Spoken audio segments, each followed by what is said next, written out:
Ça commence et ce soir avec nous Alain Benajab. Salut Alain.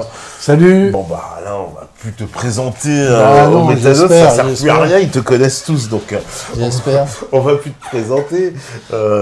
On avait effectivement annoncé le sujet sur la nation, mais avant on va mettre ça en perspective avec notre actualité parce que cette nation justement elle est bouillonnante, elle est plus que jamais d'actualité.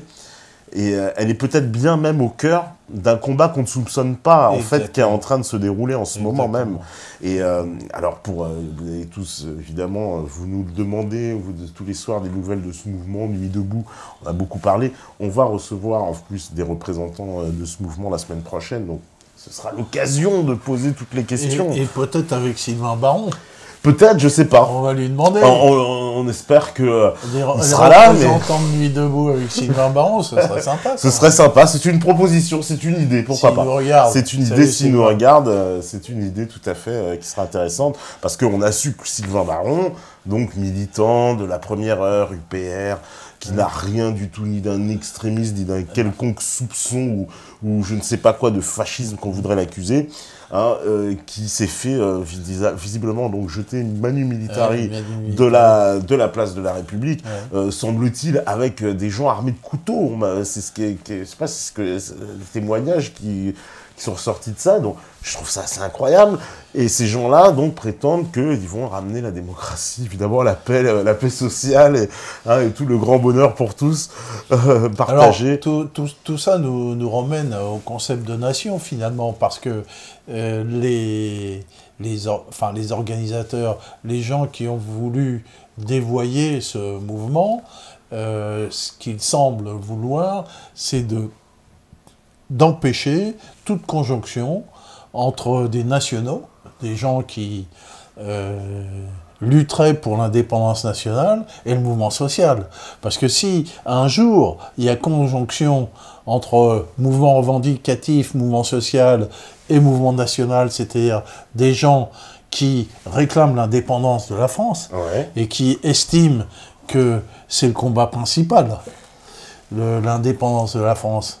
Mais c'est très intéressant parce que finalement, les gens là que je vois, moi, parce que ce qu'on sait de ce mouvement, on en saura plus la semaine prochaine quand on recevra les organisateurs peut-être de leur bouche, mais ce qu'on en sait pour le moment, dans notre état, c'est que tout ça a l'air très piloté par l'extrême gauche et on va dire, allez, les troupes de Mélenchon, là, les milices de Mélenchon derrière.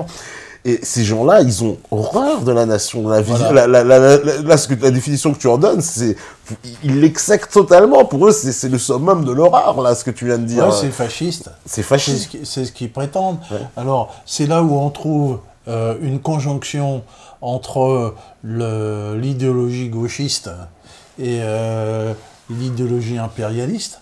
Il y a une véritable conjonction. Dont jouent des gens comme Soros, l'USAID et tous ces gens qui travaillent sur les révolutions colorées en essayant de détruire le concept de nation par la gauche. Alors, il faut bien voir que, historiquement, les trotskistes ont toujours été antinationaux, donc c'est eux qui ont pris le pas à gauche, les trotskistes, alors que les staliniens, entre guillemets, c'est-à-dire que moi, quand j'étais au Parti communiste français, PCF de Marchais, la nation était sur toutes les lèvres. C'était un parti national, on défendait la nation. Marchais, il a hurlé quand le pays n'a pas investi suffisamment dans l'armée nationale, si tu veux. J'ai revu des discours de Marchais il n'y a pas longtemps, qui ont remontré à la télévision. Qui était contre l'immigration, d'ailleurs. Qui était contre l'immigration massive. Parce qu'il y a les fameux discours de Marchais où, justement, il parle de cette immigration et il défend le travailleur français. Aujourd'hui, il sera attaqué par la LICRA, tu sais, pour ce genre de discours. Et je me souviens des affiches produisant français... Là, on avait bien compris à cette époque-là, quand j'étais au PCF, la conception marxiste de la nation, elle s'opposait à l'impérialisme. La nation s'opposait à l'impérialisme. Et donc, c'est un peu le débat qu'il y a eu entre Trotsky et Lénine. Lénine qui défendait le concept de nation, et Trotsky qui prétendait que les nations n'existaient pas pour la classe ouvrière et que on ne pourrait faire la révolution à part l'unité de tous les ouvriers du monde, un prolétaire de tous les pays. Et donc il déniait la possibilité de construire le socialisme dans un seul pays, comme la Russie ou l'URSS. Il disait que c'est pas possible, il faut construire le socialisme partout. Donc il y a un trotskisme antinational, et que ce trotskisme, cette idéologie trotskiste, a pris le dessus à gauche avec l'effondrement du Parti communiste historique. Mais aussi alors historiquement, alors toi en plus tu les as connus plus près que moi certainement, je veux dire les trotskistes historiques, parce qu'en France il y a quand même une vague trotskiste, c'est Louis Plenel, Serge July, Laurent Joffrin, Cambadélis, Jospin, machin. La liste est très longue de tous ces anciens trotskistes, même à l'étranger, puisque Manuel Barroso, on sait, était président de la section étudiante des étudiants maoïstes à Lisbonne, etc. Bernie Sanders, Cohn-Bendit, etc. La liste est longue de tous ces trotskistes-là, qui aujourd'hui atteignent les sommets de l'État, dans des postes clés. On parle pas et ils sont devenus aux États-Unis, et ils sont devenus ces fameux, comment ils appellent, les néoconservateurs. Les néoconservateurs. Néoconservateurs. Pourquoi néo? Parce que c'est nouveau, c'est des anciens gauchistes, trotskistes, devenus conservateurs. Et donc, néoconservatisme, c'est bienvenu des trotskistes. Et que cette idéologie, Mélenchon a été trotskiste. Et voilà. Et donc, cette idéologie antinationale a tout d'un coup émergé à gauche, alors que ce n'était pas le cas de mon temps. Ce n'était pas le cas. Et donc, ces gauchistes ont imposé leur idéologie, et que cette idéologie, finalement, elle convient parfaitement à l'oligarchie mondialiste. J'ai presque envie de dire, c'est comme nous explique souvent dans les analyses de Pierre Hillard, il parle d'un mondialisme à deux jambes, qui a besoin de deux jambes pour avancer.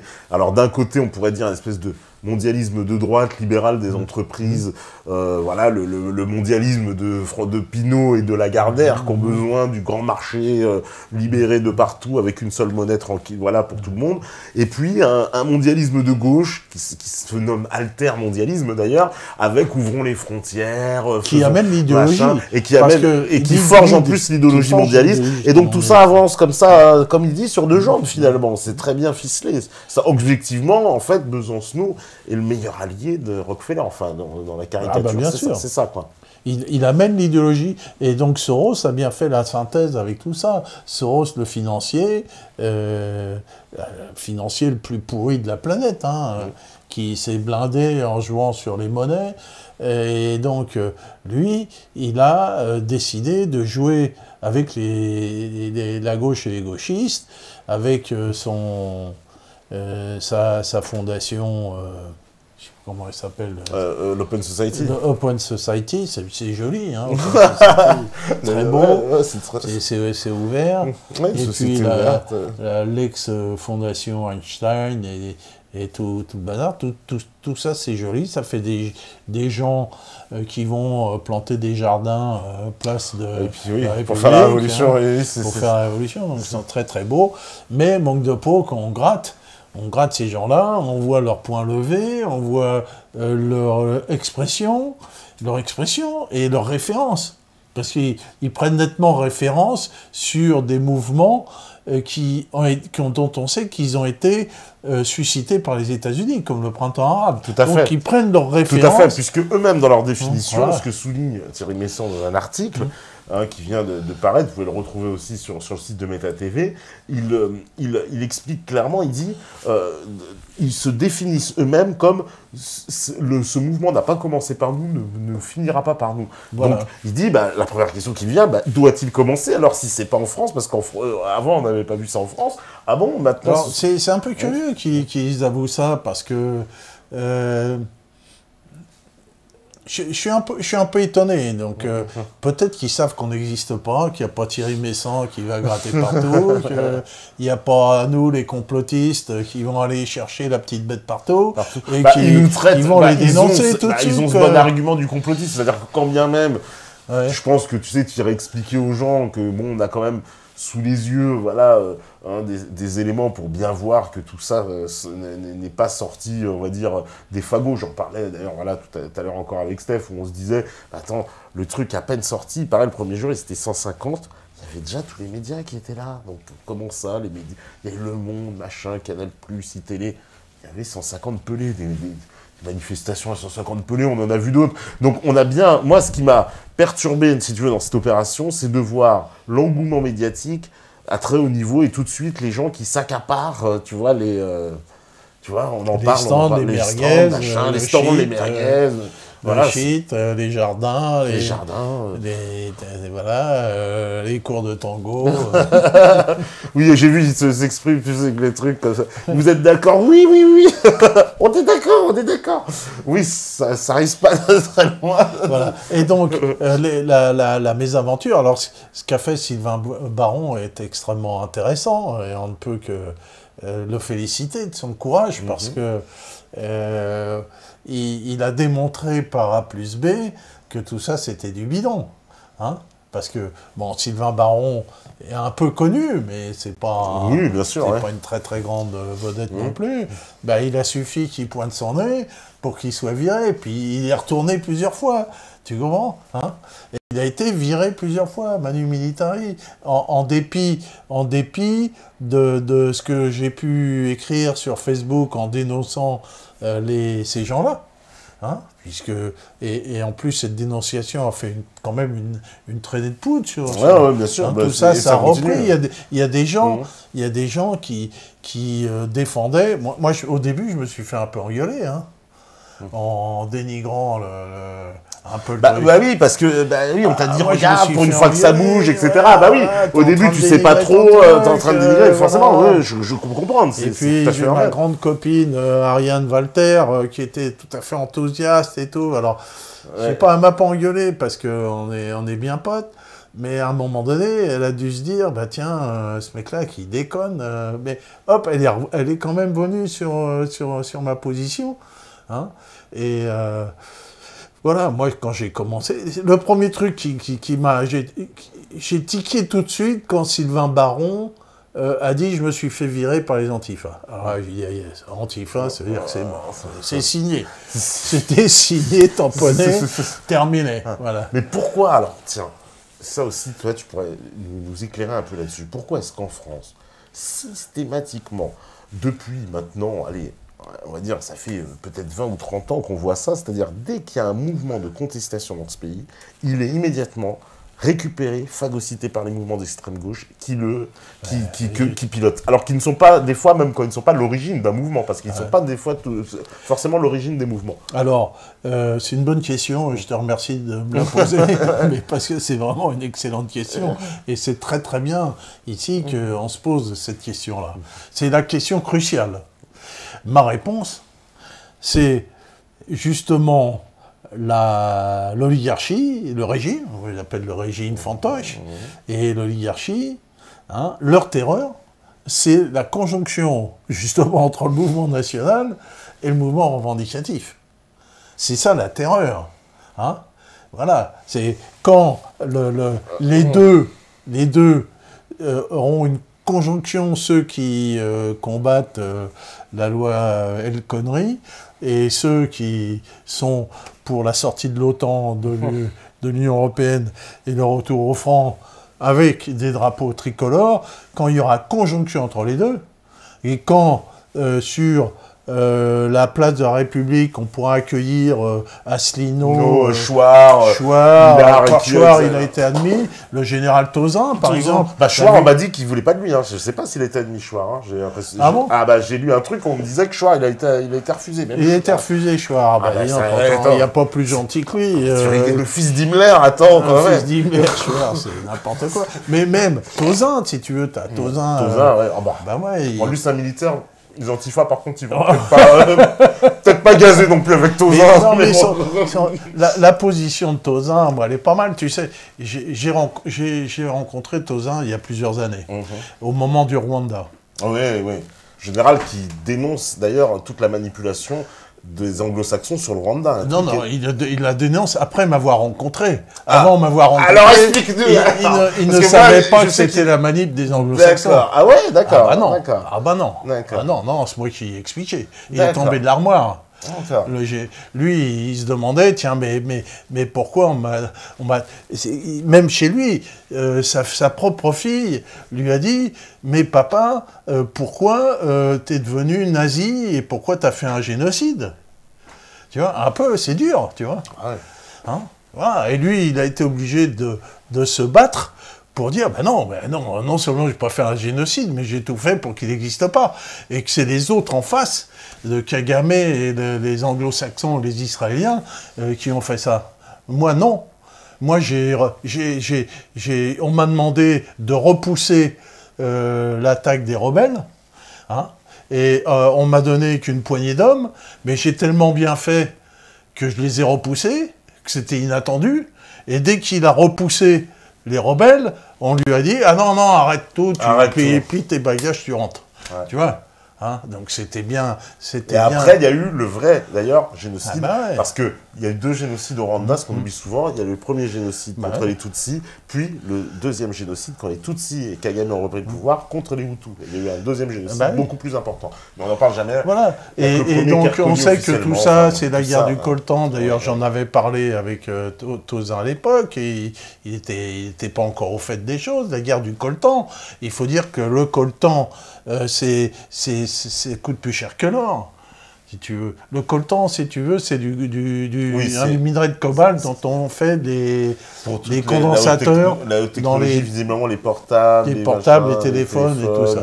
Les ordinateurs, etc. Et que le Rwanda est devenu le premier exportateur mondial de coltan, alors qu'il n'y a pas de coltan au Rwanda.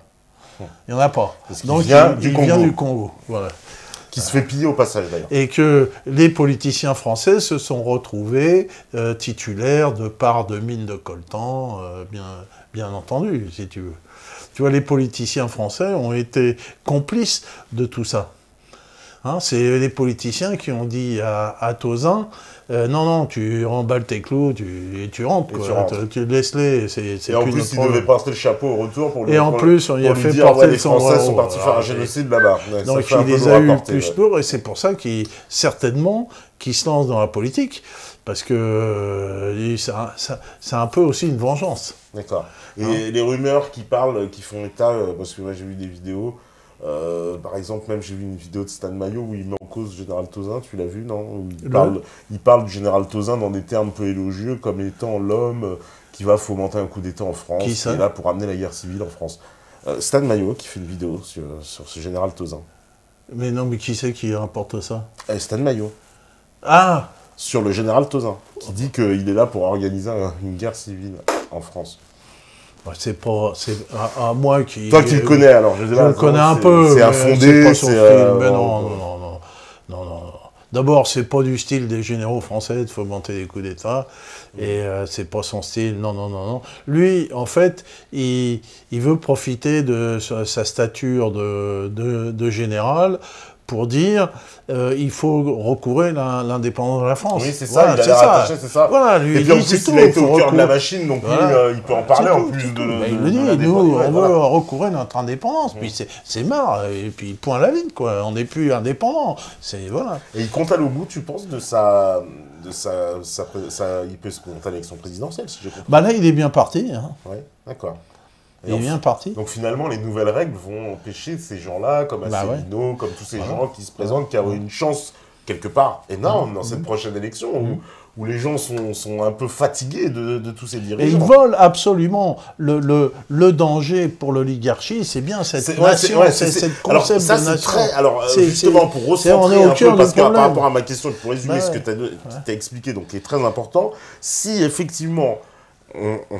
systématiquement, toutes les contestations, tous les mouvements sociaux, contestations populaires, quelles qu'elles soient, sont récupérés par l'extrême gauche, c'est parce que, justement, toi tu dis, et je trouve ça très intéressant, qu'on veut empêcher une conjonction entre le mouvement national et le mouvement, justement, ce mouvement contestataire, qui à la fin se rejoignent. Parce que finalement, en plus, avec tout le discours qu'on connaît, fasciste, etc. Enfin, évidemment, tout celui qui est... dès qu'on est un petit peu hors de la doxa, on se fait gifler intellectuellement, on va dire. Et donc, c'est bien pratique parce que, justement, la conjonction ne se fait pas parce que les gens s'autocensurent. Finalement, voilà, comme un Sylvain Baron qui vient, il va expliquer aux gens qu'il faut sortir de l'Union européenne parce que, voilà, même la loi El Khomri, finalement, ce n'est que le rapport Gopé de Klaus Regling qu'il avait fait déjà il y a une dizaine d'années, etc. Donc, tout ça, quand on explique ça aux gens, je pense qu'ils sont capables de le comprendre et que, en fait, c'est pour ça que l'oligarchie ne veut surtout pas qu'il y ait cette conjonction, parce que si on leur permettait d'avoir cette vitrine ouverte, etc., finalement, je pense que ce mouvement, il prendrait cette Absolument. Alors là, ils sont aussi pris dans une contradiction, parce qu'aujourd'hui, tout se sait, tout se voit. On a vu un mouvement aussi sympathique que Nuit debout. Il n'a pas fallu beaucoup de jours pour qu'il soit descendu, pas seulement par moi. Oui, c'est vrai. Oui, pas seulement par moi. Sur la toile, oui, il y avait des vidéos. Non, ben voilà, parce que c'est une chose qui est bien, c'est qu'il fut un temps où... Tous les gens, c'est des volontaires, tous les gens qui ont été... Il fut un temps où Thierry Messon et moi, pendant longtemps, on était les deux seuls complotistes, mais maintenant, pratiquement, on n'a plus rien à faire. C'est-à-dire que Thierry Messon, il a amené sa petite touche technique pour reparler des points précis, il a recadré. Mais déjà, ça partait de partout. Mais les gens, ils n'osaient pas avant que je m'exprime.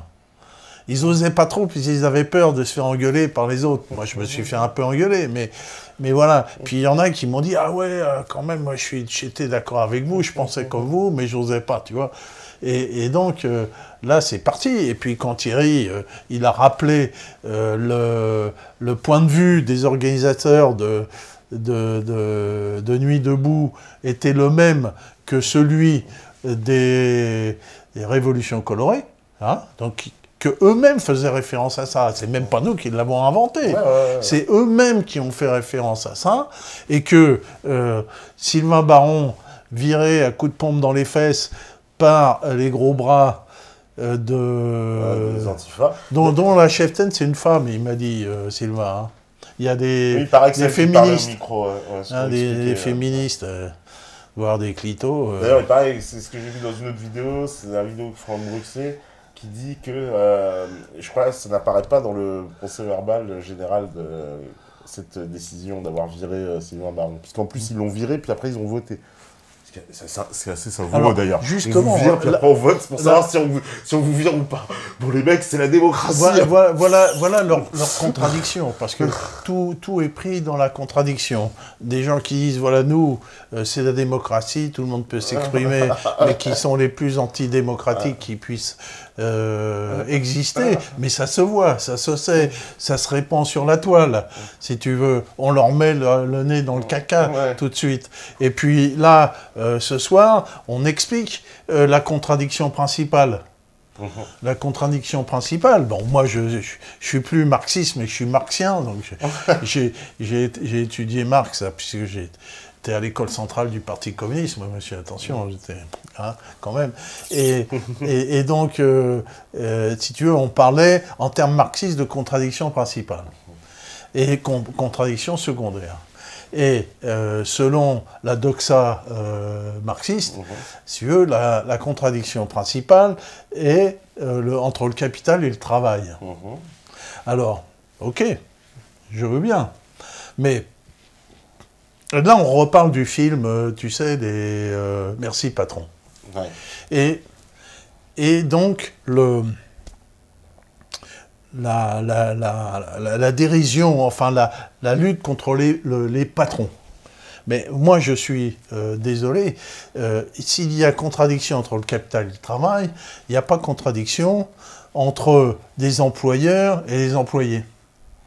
Parce que les patrons, ce qu'on appelle les patrons, qui sont en général des petits patrons, des moyens patrons, si tu veux, ils ne sont plus capitalistes. Et ça fait longtemps que je le dis. Les patrons ne sont plus capitalistes. Ils sont incapables d'accumuler du capital. Moi, j'ai été patron, je peux dire que je n'ai jamais accumulé de capital. Et tu n'accumules plus de capital en fabriquant des choses et en les vendant. Impossible. Si tu arrives à conserver ton entreprise, tu as vraiment du bol et à payer tes employés. Moi, dans ma boîte, c'est pas moi qui étais le plus payé, qui avait le plus haut salaire.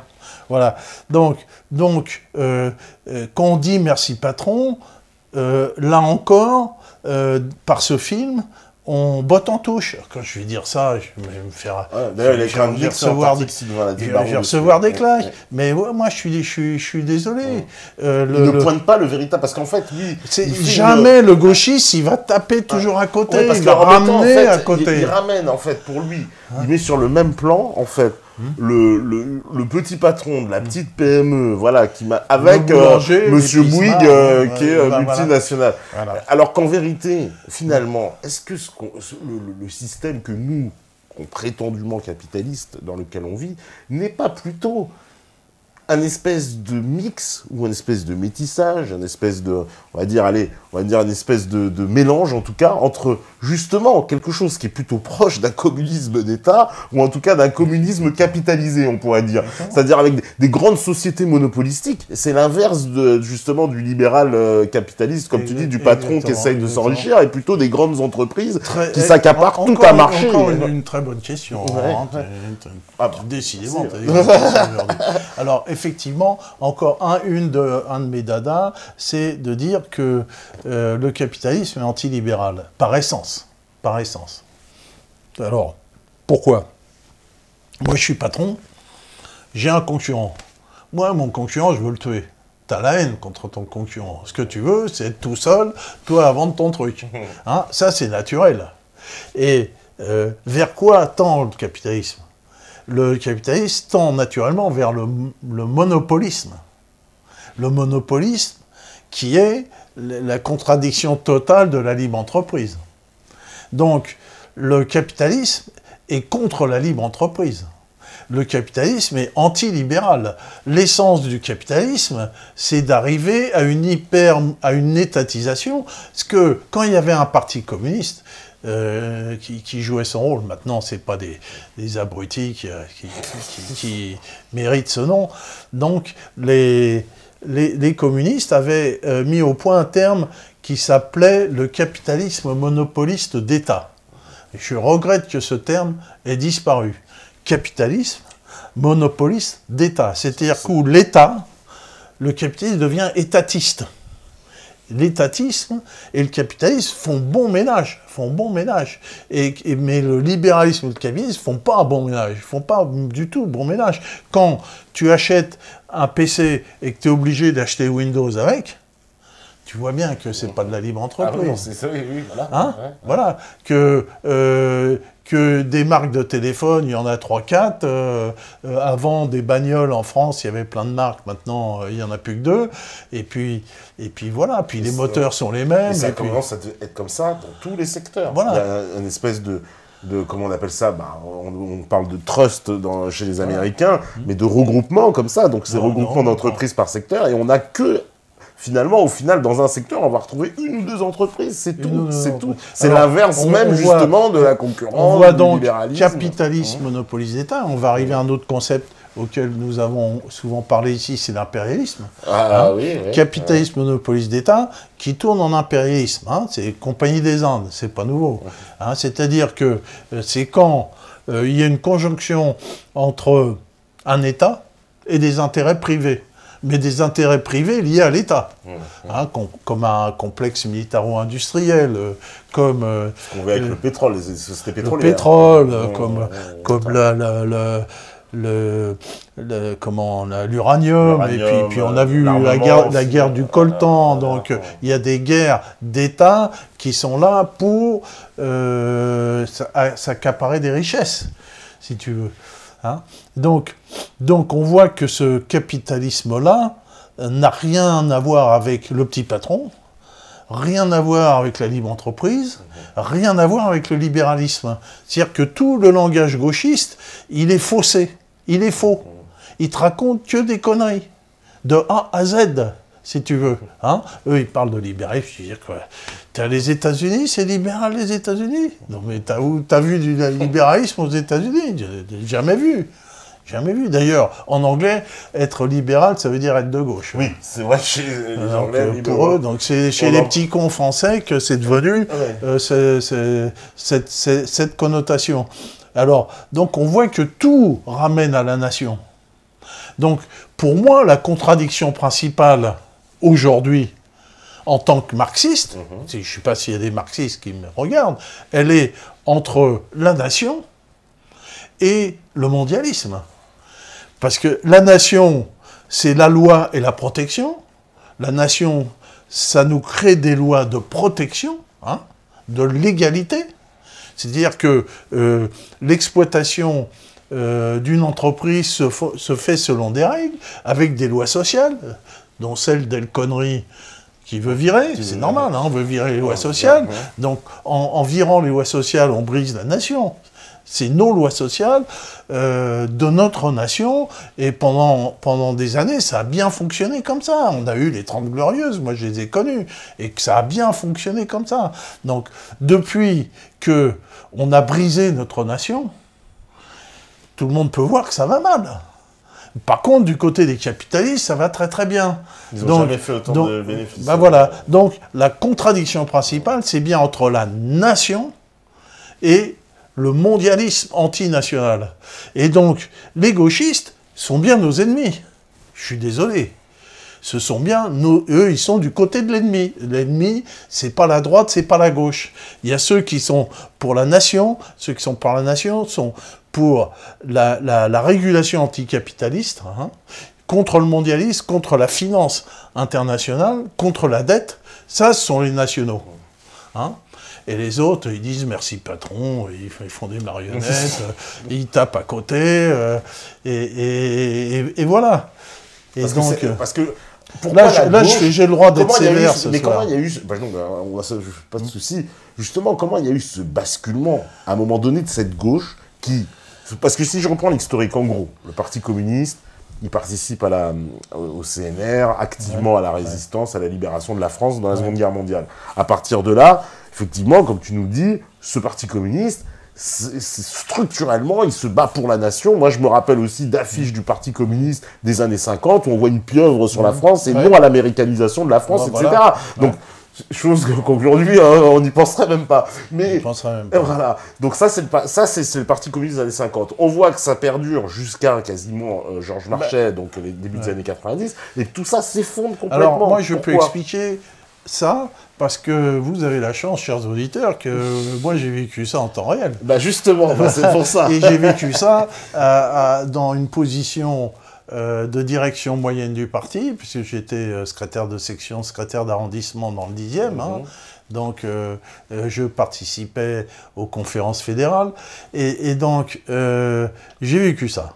Alors, comment s'est fait ce basculement? Ce basculement s'est fait suite au programme commun. Le fameux Mitterrand. Donc, voilà, programme commun, c'est en 1972, voilà. Il y a signature du programme commun, et donc auparavant, le Parti communiste a développé toute une idéologie à la con qui s'appelait, si je me souviens bien, s'il y a des anciens communistes, hein, donc je parle sous leur contrôle, la démocratie avancée ouvrant la voie au socialisme. C'est-à-dire que le Parti communiste jette complètement son idéologie de la dictature du prolétariat et de la révolution, hein, complètement.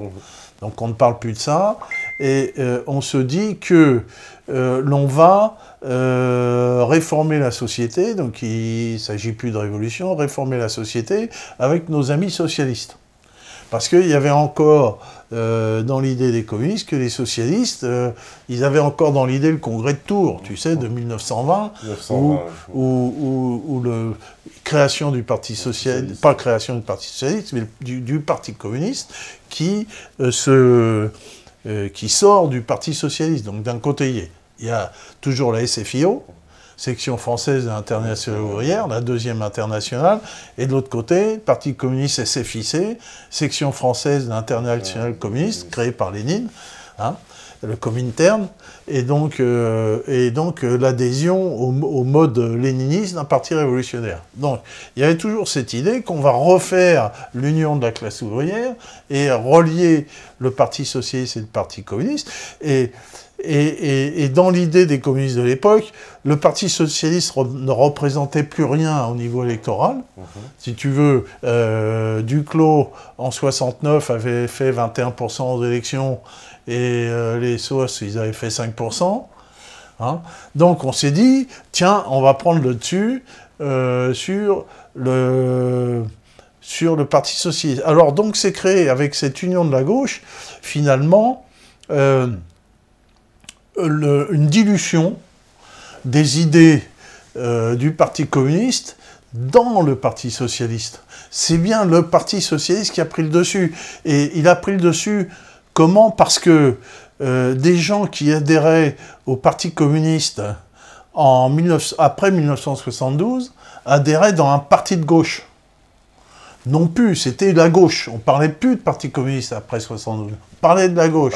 Et tandis qu'avant 72, si tu veux, il y avait ceux qui adhéraient au Parti communiste, ceux qui adhéraient au Parti socialiste, c'était complètement différent. C'est pour ça qu'on ne pouvait pas dire la gauche, parce qu'on était obligé de les différencier. Voilà, il y avait la gauche communiste, on disait la gauche communiste. Ah, on disait la gauche communiste, voilà, d'accord. La gauche communiste et la gauche non communiste.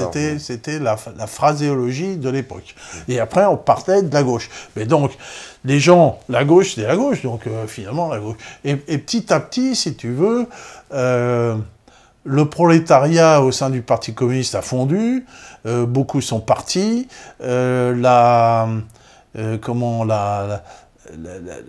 gens, les adhérents du Parti communiste ont été différents, des enseignants, des gens de gauche, des gens de la petite bourgeoisie, si tu veux.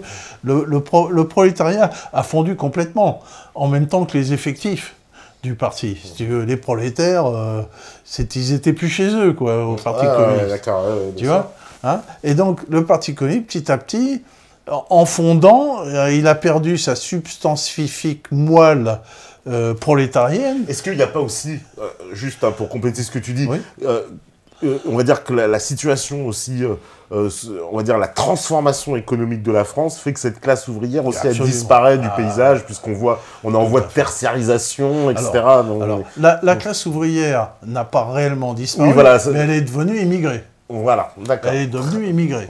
Hein, c'est-à-dire, la classe ouvrière n'est plus française, le prolétariat est immigré, et l'immigré qui vit en France, il n'en a rien à foutre de la Révolution, lui, il fait profil bas, il n'en a rien à foutre, ce qu'il veut, c'est bouffer et envoyer du pognon à sa famille. Donc lui, pas de syndicat, rien, profil bas. Hein. Moi, j'ai vu des boîtes où il y avait que des Noirs. Comme dans ma boîte... Bah ouais, on connaît cette image de Bouygues dans les années 70 qui dit « Mais c'est génial, ces travailleurs immigrés, ils disent sont dociles, ils nous font pas chier. Voilà. » Ouais. Alors les Noirs sont un peu mieux vus que les Nord-Africains, qui sont toujours un peu contestataires, mais moi j'ai vu des boîtes, des boîtes de routage, il y avait que des Noirs. Je me suis dit « Mais au patron, tiens, comment que ça se fait ?»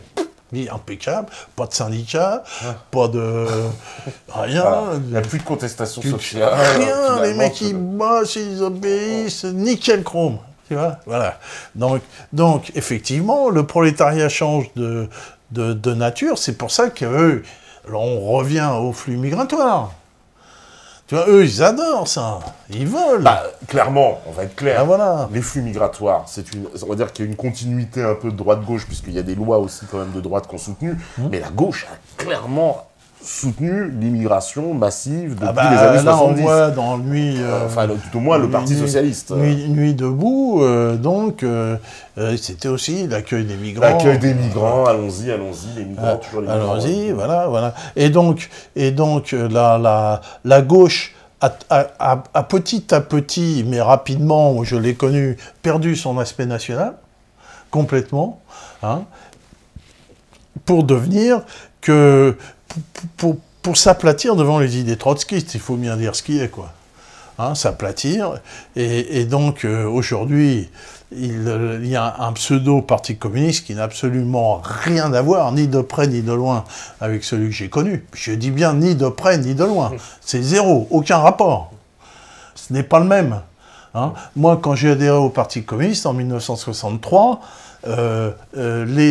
tous les dirigeants qu'il y avait autour de moi, c'était des anciens FTP. Ils avaient tous fait le coup de feu. Hein. Moi, j'ai été rapidement, j'étais jeune, on m'a bombardé, secrétaire de cellule, et puis je discute avec les gens, puis tu sais, à Bobigny, des prolingues de chez Prolingue, tu vois. Je dis, te casse pas, moi, tous les mois, je graisse ma stène, je vérifie mes caisses de grenades et j'attends la révolution. Tu peux raconter ce que tu veux. Donc, ils avaient tous des armes chez eux, armés jusqu'aux dents, et ils attendaient la révolution. Voilà, c'était ça, tu vois. Des mecs qui avaient combattu réellement les nazis. C'est quand même une autre race. Hein. Parce qu'aujourd'hui, ils ont toujours les armes, mais ils virent les autres des manifs. Ouais, mon oncle, il a adhéré au Parti communiste en 1942. Alors, quand tu adhères au Parti communiste en 1942, c'est pas comme si tu y adhères en 1978. C'est pas le même. Lui, il adhérait au Parti communiste, son espoir de survie, selon les statistiques, c'était 3 mois. Tu vois? C'était 3 mois. Donc on n'a pas la même composition sociale, on n'a rien, on n'a pas la même idéologie, on n'a plus rien. Mais c'est zéro, plus rien, de rien, de ce qui reste. Alors, moi, je n'ai plus de... Enfin, je suis plus marxiste, je suis plus rien. De toute façon, ça n'existe pas. Le Parti communiste était lié à l'URSS, de toute façon. Puis l'URSS disparut. C'était fini. Mais, donc, nous, qu'est-ce qu'on a à faire aujourd'hui? Nous, on doit reconstituer ce mythe national. On est là pour ça. On est là pour dire la contradiction principale, aujourd'hui, c'est entre la nation et le mondialisme. C'est là où se trouve le combat. Et que les foutus gauchistes, ils nous empêchent de comprendre. Parce que eux, ils interprètent en fait. Et alors ça aussi, c'est une notion qui est intéressante. Parce que eux, ils interprètent en fait le combat des nationaux comme un combat impérialiste. Pour eux, ils prétendent combattre l'impérialisme, et dans l'impérialisme, ils placent les nationalistes. Il faudra en avoir un ici et le disséquer, parce que on a du mal à comprendre. Hein. Ouais, c'est un peu... Non, parce que c'est une contradiction de leur raisonnement, parce qu'ils se prétendent anti-impérialistes. Je veux dire, le nouveau j'ai jamais vu anticapitaliste, anti-impérialiste. Anticapitalistes, oui, ils sont anticapitalistes en disant qu'ils sont contre le patron du coin, quoi. Ouais.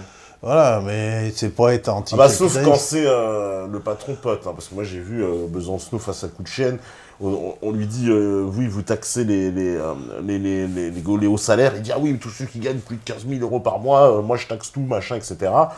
Et on lui dit bah vous voyez, Kouchen il a gagné 400 000 euros sur 3 mois.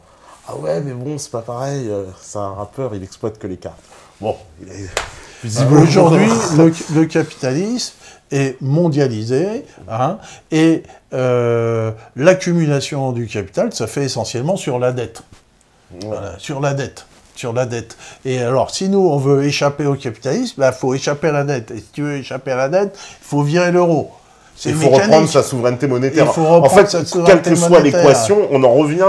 C'est ça qui est intéressant, parce que dans toutes les équations, on en revient à la souveraineté et donc à la nation. C'est le fondement de cette souveraineté. C'est le fondement. Parce qu'en fait, ils voudraient nous faire croire. Alors, ça aussi, c'est un truc qu'il faudrait débunker ce soir. Parce que le mensonge, finalement, des institutions européennes, c'est pas de nous faire croire qu'il y aurait, en fait, justement, la possibilité d'un exercice de souveraineté à l'intérieur de l'Union européenne, en fait, c'est pour ça qu'on parle de souveraineité partagée, ce qui est un oxymore d'ailleurs, une souveraineté partagée.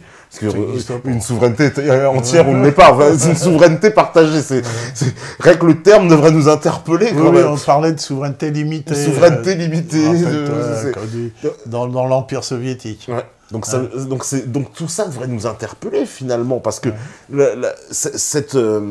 comment dire, là, ce que tu as décrit avant, justement, le système qui se met en place pour empêcher, en fait, la conjonction, évidemment, de ces deux notions. Ça, c'est présent partout. Parce que même ça, c'est présent dans la presse, c'est présent puisque la presse qui participe à dire oui, ce sont des conspirations, nous les nationaux, c'est des fascistes, c'est des extrémistes, c'est des machins, c'est des horribles personnages, ça contribue à ça, à toujours éloigner, toujours. On parlera du nationalisme tout à l'heure, nationalisme, patriotisme. Le nationalisme est très très très mal vu. Voilà. Très mal vu. Ah bah c'est un gros mot. Clairement, nationaliste aujourd'hui.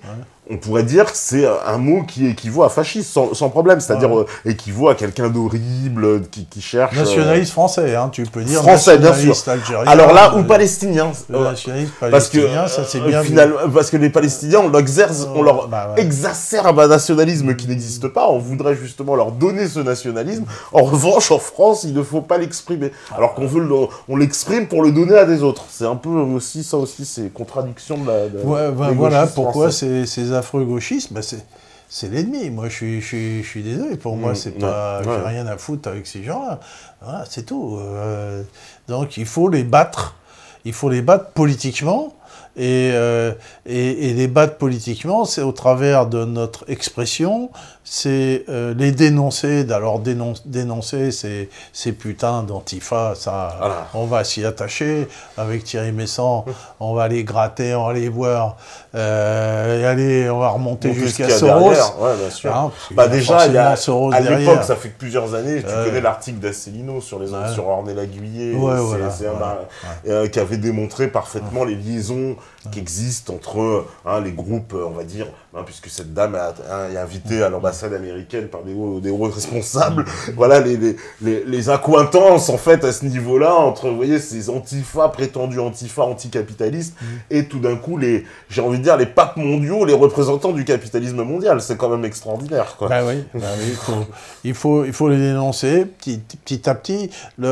Ce travail idéologique que nous faisons, maintenant, on a la chance d'avoir Internet et Facebook, et d'avoir une expression complètement multiple et horizontale, et que, évidemment, on peut toujours considérer que le verre est à moitié plein ou à moitié vide, selon que tu sois pessimiste ou optimiste. Mais moi qui suis vieux, je considère le verre à moitié plein, parce que je compare avec le passé. Alors, c'est vrai que quand il y avait un parti communiste, il y avait une conscience, parce qu'on parlait de conscience de classe.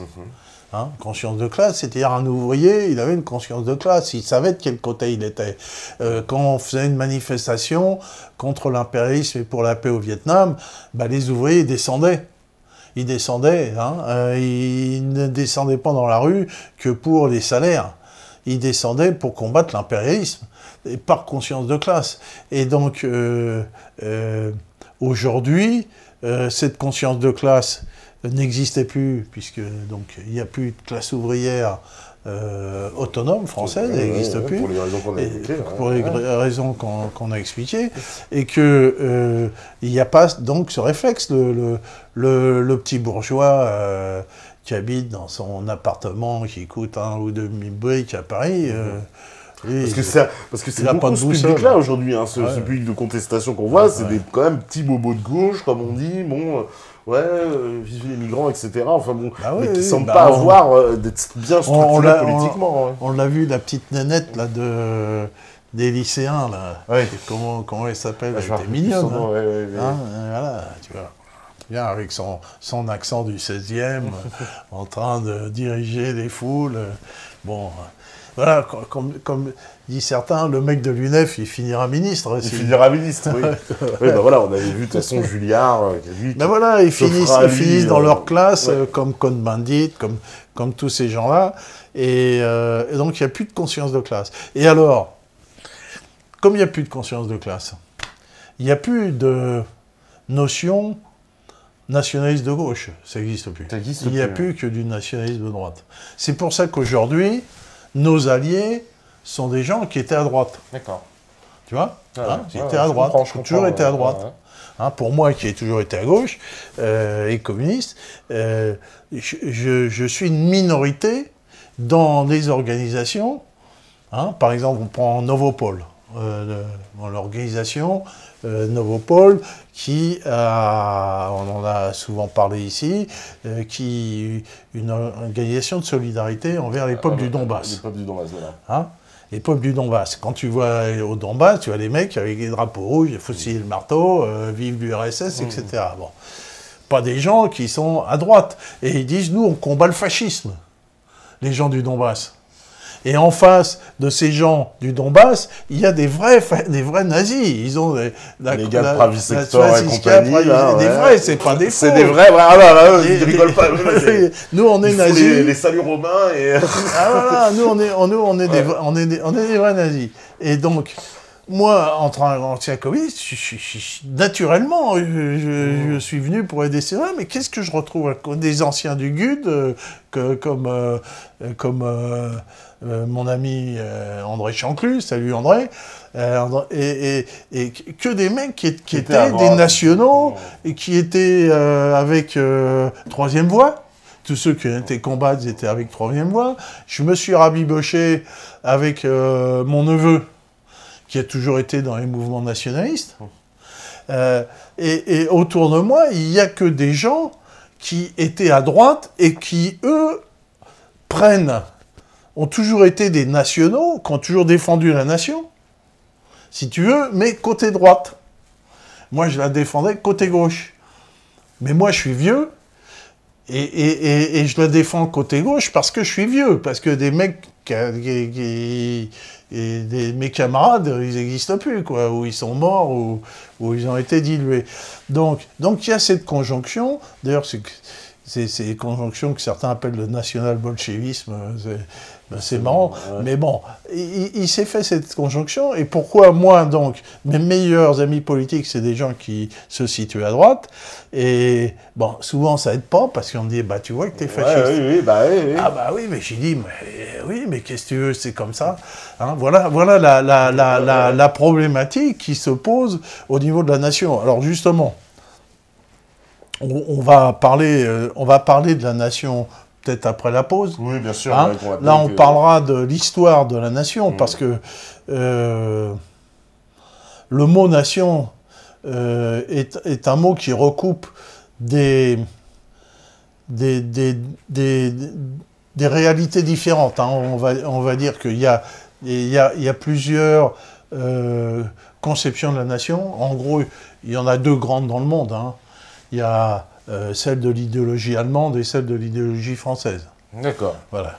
Et alors on parlera de ces deux conceptions de la nation, selon l'idéologie allemande et selon l'idéologie française. Et on parlera aussi comment est venu le sentiment d'appartenance à la France. Comment est venu aux Français le fait qu'ils se sentaient français. Et c'est assez récent, puis ça date de la guerre de 100 ans. Avant... on savait pas trop. On savait pas trop, ça dépendait de son seigneur, et comme son seigneur, il changeait, il retournait son armure assez souvent. Et donc, parce qu'il était obligé. Et donc, ceux qui étaient dans la dépendance du seigneur, bah, ils changeaient aussi. Ils étaient un coup anglais, un coup français, un coup ils étaient français, un coup sous le Saint-Empire, enfin, tu vois, tout. On savait pas trop encore, c'était pas trop défini. Voilà. Et donc, il y a un moment où les gens se sont sentis français. Et puis, aussi, dans l'histoire de France d'aujourd'hui, il faut dire que le territoire français que nous avons aujourd'hui a été extrêmement mouvant, et qu'on a accueilli des nations différentes, et on accueille d'autres nations. On les accueille une nation. C'est très intéressant. On en parlera aussi en deuxième partie, justement, quand on parlera des nations. Voilà, on me dit je suis né en Alsace, on va voir tous les régionalistes qui vont se manifester. Il est né en Alsace, mais il est français. Mais oui, ils sont français, mais moi, en plus j'étais en Alsace, on a pas un qui parle alsacien là-bas, ils parlent tous français. Bon, ça va leur faire, je l'ai fait exprès. Par contre, ils font de la très bonne choucroute. Alors, on va, pour faire la pause, je crois que la régie, elle est prête. La régie, elle est prête, c'est magnifique. On fait la pause et on revient juste après. Vous êtes bien sur Beta TV, c'est bien la saison 3. Restez connectés, à tout de suite.